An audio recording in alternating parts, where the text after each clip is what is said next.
السلام علیکم۔ ایک بادشاہ کسی ملک پر حکومت کرتا تھا۔ وہ اپنے آپ کو بہت خوش قسمت تصور کرتا تھا کیونکہ ایک تو وہ بہت اچھے طریقے سے سلطنت کا نظام چلا رہا تھا۔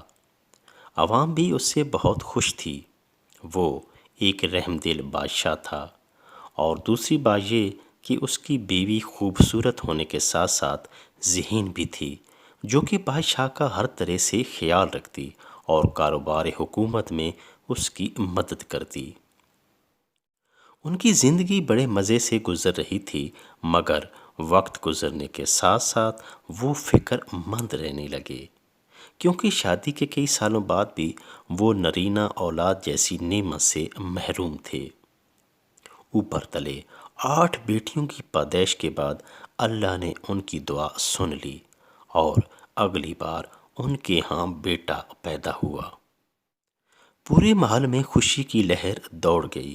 اس پرمسرت موقع پر ملک کے طول و عرض سے بادشاہ کو مبارکبادیں وصول ہونے لگیں، اور کئی روز تک پرتکلف خانوں سے آنے والے لوگوں کی تواضع کی جاتی رہی۔ بچے کی اچھی پرورش کے لیے خاطر خواہ انتظامات کیے گئے، اور بہت سی خادمائیں اس کی خدمت کے لیے ہر وقت حاضر رہتی۔ پورے محل میں وہی ایک لڑکا تھا، باقی شاہی خاندان کے افراد، لونڈیاں اور کنیزیں سبھی عورتیں تھیں۔ شہزادے کی پرورش خالصتاً زنانہ ماحول میں ہو رہی تھی۔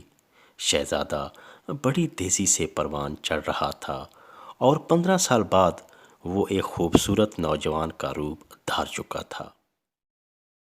ایک دن اچانک محل میں آگ بھڑک اٹھی۔ آگ بجھانے کے لیے کوئی اور مرد موجود نہ تھا۔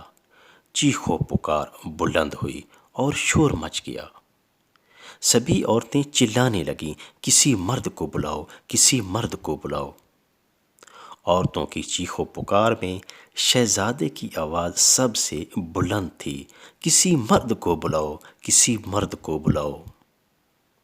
شہزادہ، جسے نسوانی ماحول ملا تھا اور عورتوں میں پلا بڑا تھا، اس سے معلوم نہ ہو سکا کہ وہ خود بھی تو ایک مرد ہی ہے۔